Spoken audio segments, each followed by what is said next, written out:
नमस्कार, स्वागत है आपका बिहार समाचार में। चलिए जानते हैं आज के बिहार की अब तक की सबसे बड़ी और महत्वपूर्ण खबरों के बारे में। सभी खबरें आपके लिए काम की होने वाली है, पर इससे पहले अगर आप चैनल पर नए हैं तो चैनल को सब्सक्राइब जरूर ही कर लें ताकि आपको बिहार की हर ताजा तरीन खबरें सबसे पहले मिल सके। और एक बड़ी जरूरी सूचना कि अगर आपको झारखंड से रिलेटेड अगर जानकारी चाहिए तो आप हमारे दूसरे चैनल डिजिटल मीडिया झारखंड को जरूर ही सब्सक्राइब कर लें। आपको यहाँ पर झारखंड की हर ताजा तरीन खबरें सबसे पहले मिलेगी। तो चलिए शुरुआत करते हैं आज की पहली और बड़ी खबर से। शिक्षा विभाग ने किया बड़ा ऐलान, बिहार के 1.5 करोड़ बच्चों के खाते में आएंगे पैसे।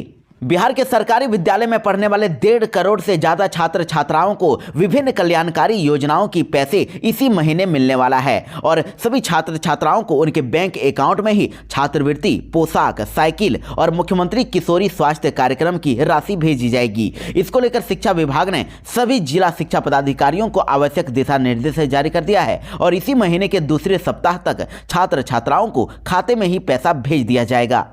तो स्टूडेंट्स के खाते में करीब 4,000 करोड़ की राशि भेजी जाने वाली है और इसके लिए छात्र छात्राओं का लिस्ट भी तैयार किया जा रहा है। जिनका भी स्कूल में 75% अटेंडेंस बना हुआ है उन्हीं के खाते में ये पैसे भेजे जाने वाले हैं।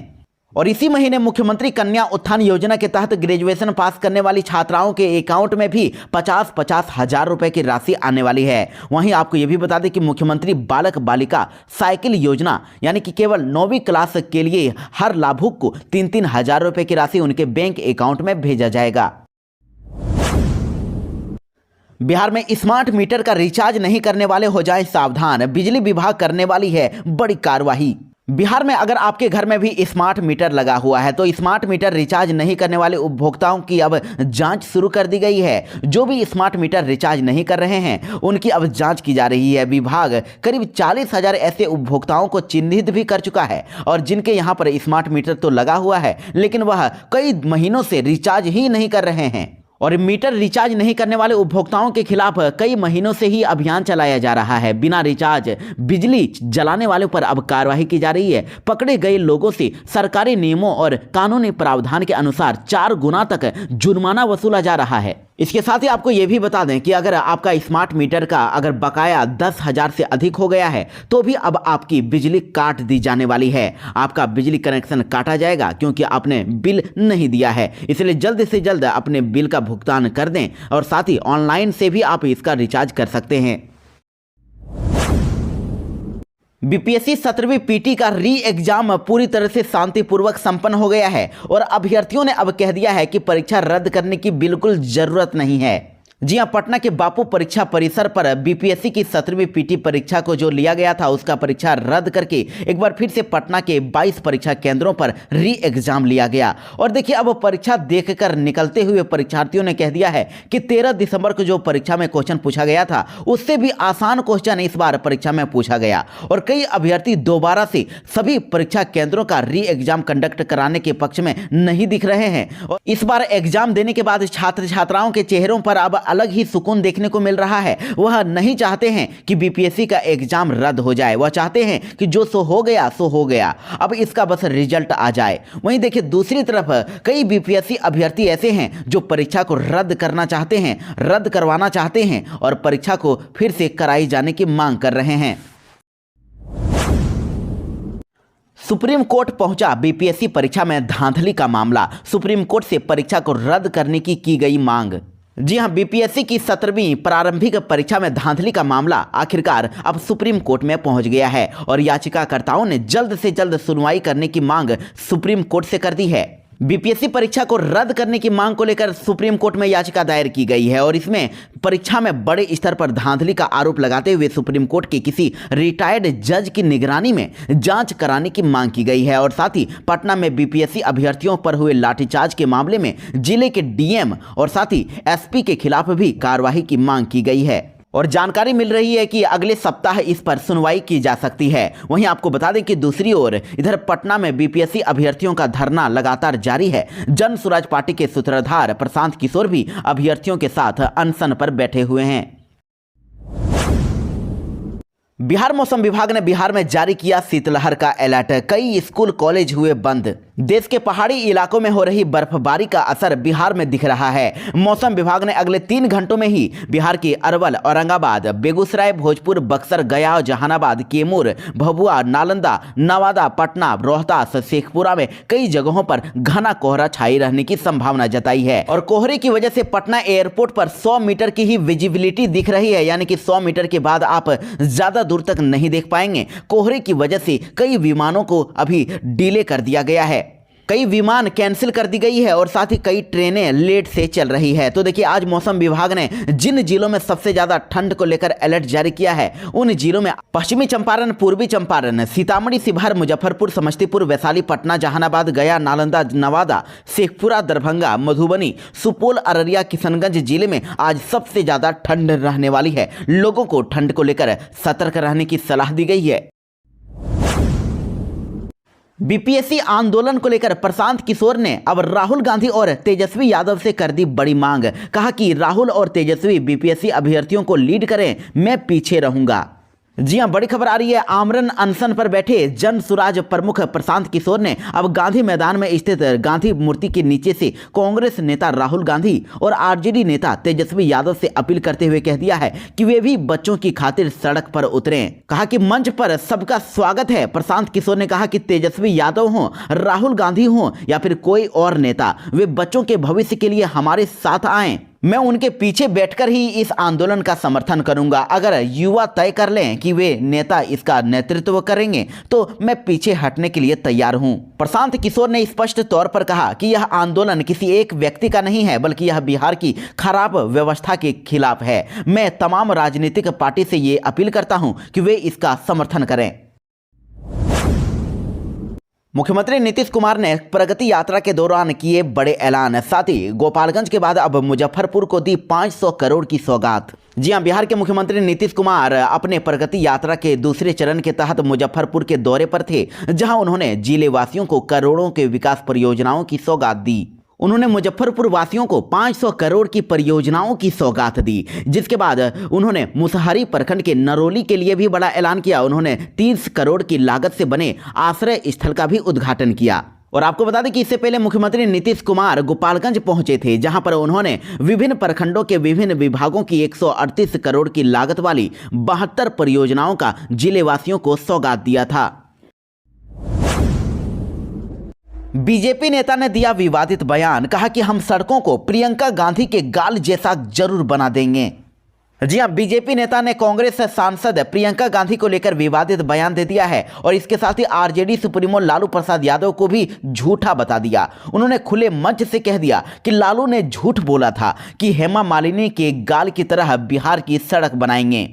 आपको बता दें कि चुनाव प्रचार के दौरान बीजेपी नेता रमेश बिधूड़ी ने यह विवादित बयान दिया है। कांग्रेस सांसद प्रियंका गांधी को लेकर इन्होंने यह विवादित बयान दिया। साथ ही लालू प्रसाद यादव को लेकर भी उन्होंने इसकी चर्चा की।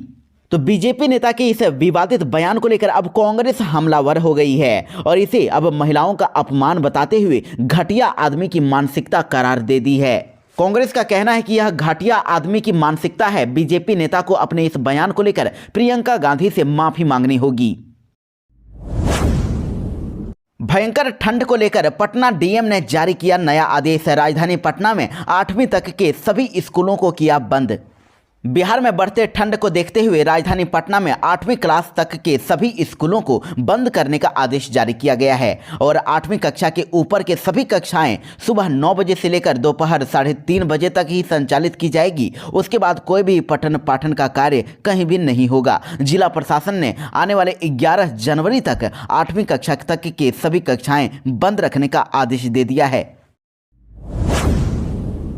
बिहार में विधानसभा चुनाव से पहले लोगों को मिली बड़ी खुशखबरी। बिहार में सस्ती हुई बिजली। बिहार में इस साल लखीसराय के कजरा में निर्माण हो रहा सोलर प्रोजेक्ट पूरा होने वाला है और साथ ही फुलवरिया जलाशय में बन रहे फ्लोटिंग सोलर पावर प्लांट का भी काम इस साल पूरा होने का पूरा अनुमान है और ऊर्जा मंत्री विजेंद्र प्रसाद यादव ने इस बारे में जानकारी दी है। साथ ही ये भी बताया है कि 2023-24 में पहली बार बिहार की दोनों बिजली वितरण कंपनियां आत्मनिर्भर बन गई हैं।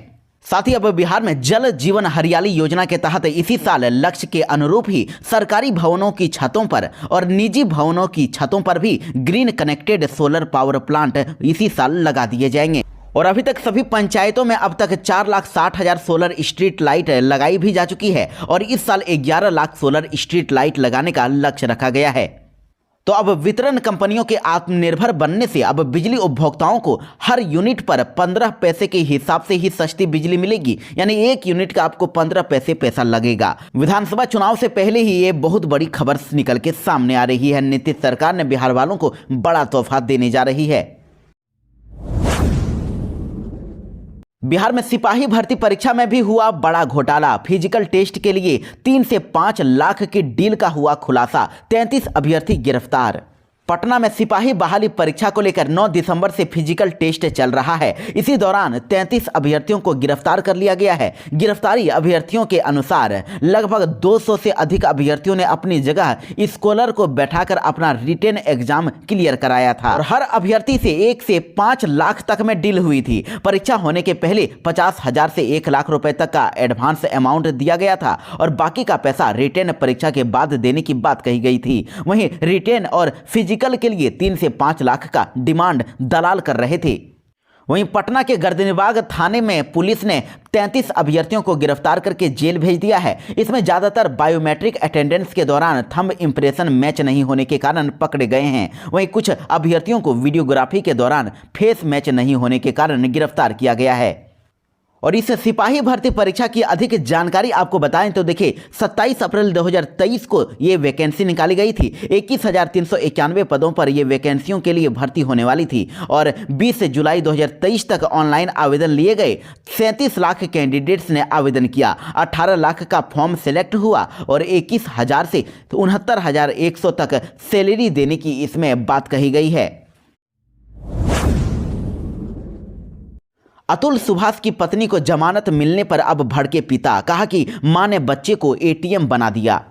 जी हां, अतुल सुभाष सुसाइड मामले में अब आरोपी पत्नी निकिता सिंघानिया को कर्नाटक के बेंगलुरु कोर्ट से जमानत मिल गई है। तो जमानत मिलने पर अब मृतक के पिता ने नाराजगी जताई है। अतुल के पिता पवन कुमार मोदी ने रविवार को कहा कि आरोपियों को जमानत नहीं मिलनी चाहिए थी। आरोप लगाते हुए उन्होंने कहा कि निकिता अपने बेटे को फरीदाबाद के एक बोर्डिंग स्कूल में पढ़ा रही है। उसका बहुत कम उम्र में एडमिशन कराया गया, जो कि बहुत गलत है। निकिता अपने बच्चे से प्यार नहीं करती, बस अपने ससुराल वालों से पैसे ऐंठने के लिए उसे एटीएम की तरह इस्तेमाल कर रही है।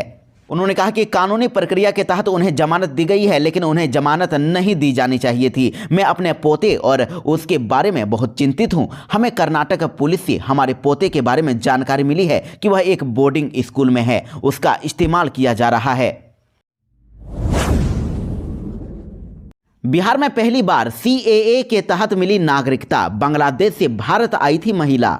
बिहार में पहली बार सिटीजनशिप अमेंडमेंट एक्ट यानी कि सीएए 2019 के तहत नागरिकता का सर्टिफिकेट जारी किया गया है और सेंसस एंड सिटीजन रजिस्ट्रेशन के निदेशक एम रामचंद्र के साथ राज्य स्तरीय अधिकार प्राप्त समिति की बैठक में यह प्रमाण पत्र जारी किया गया। और 60 साल की सुमित्रा बिहार की पहली ऐसी शख्स हैं जिन्हें सीएए के तहत देश की नागरिकता हासिल हुई है। देश की नागरिकता हासिल करने के लिए उन्होंने जो एप्लीकेशन दिया था उसे जिला स्तर की एक कमेटी ने अपनी तरफ से जांच के बाद आगे बढ़ाया था और तमाम बैठकों के बाद महिला का यह सर्टिफिकेट बनाया गया और उन्हें ईमेल तथा एसएमएस नोटिफिकेशन के जरिए यह सौंपा गया है। बिहार में जमीन के अंदर से मिला शिवलिंग और 500 साल पुराना बताया जा रहा है मंदिर। देश के अलग अलग जगहों में मस्जिद और पुराने घरों के नीचे से मंदिर नुमा अवशेष मिलने का सिलसिला लगातार जारी है और इसी बीच बिहार की राजधानी पटना के पुराने इलाके पटना सिटी में एक जमीन के अंदर से शिवलिंग के साथ मंदिर जैसी आकृति मिली है। वह जमीन किसी मठ के नाम पर यूं ही पड़ी हुई थी और सालों से इस पर कूड़ा कचरा जमा हुआ था, लेकिन अब यह जमीन पूजा पाठ की जगह बन गई है। इस जमीन के अंदर से मंदिर नुमा आकृति मिली है और जिसके अंदर शिवलिंग और 2 पद चिन्ह मिले हैं और इसे आप तस्वीर में देख सकते हैं। आपको बता दें कि लोगों ने किसी अधिकारी के पहुंचने से पहले ही यहां खुद ही खुदाई कर दी और साफ सफाई करने के बाद पूजा पाठ शुरू कर दिया। पटना में मिले यह शिवलिंग और 2 पद चिन्ह कितना पुराना है, इस बारे में अभी कोई आधिकारिक जानकारी नहीं मिल पाई है। यह पुरातन है या नहीं है, इस बारे में कुछ भी कहा नहीं जा सकता है। पीएम नरेंद्र मोदी ने नमो कॉरिडोर का किया उद्घाटन। बच्चों के साथ की रैपिड रेल की सवारी। जी हाँ, दिल्ली से बड़ी खबर आ रही है कि प्रधानमंत्री नरेंद्र मोदी ने साहिबाबाद और न्यू अशोकनगर के बीच दिल्ली मेरठ नमो भारत कॉरिडोर का उद्घाटन किया। और प्रधानमंत्री मोदी सुबह 11 बजे हिडन एयरबेस से साहिबाबाद पहुंचे, जहां 13 किलोमीटर लंबे अतिरिक्त खंड का भी उद्घाटन किया। तो दिल्ली मेरठ नमो भारत कॉरिडोर का उद्घाटन होने से अब लाखों यात्रियों के इस नई कनेक्टिविटी का सीधा फायदा मिलेगा। और इस दौरान पीएम मोदी ने दिल्ली मेट्रो के चौथे चरण के तहत जनकपुरी और कृष्णा पार्क के बीच करीब 1200 करोड़ की लागत से 208 किलोमीटर की दूरी का भी उद्घाटन किया। आपको बता दें कि इस उद्घाटन से अब दिल्ली मेट्रो के नेटवर्क में काफी विस्तार होने वाला है। इसके साथ ही पीएम मोदी ने करीब 6230 करोड़ की लागत से 26 किलोमीटर 500 मीटर रिठाला कुंडली खंड का भी शिलान्यास किया।